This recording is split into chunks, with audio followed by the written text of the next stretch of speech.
Thursday, top Obama administration officials toured the Delta National Wildlife Refuge to examine its condition following the Deepwater Horizon spill.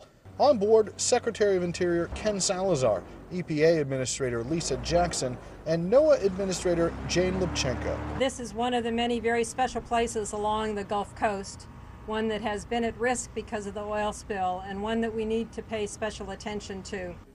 Jackson, who is from Louisiana, said it was a special trip for her. Just a few minutes ago, I saw the wetlands of my parents, the wetlands of my grandparents, the ones they remember.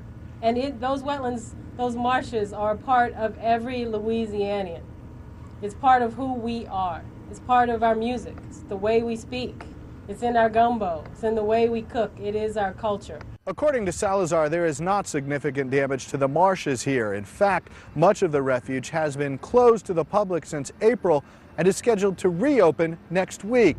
Still, no one here is hanging out a mission accomplished banner, at least not yet.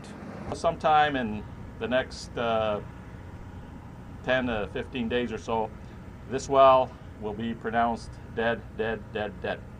But when that happens, we all recognize that the work that we are so focused on today is just beginning.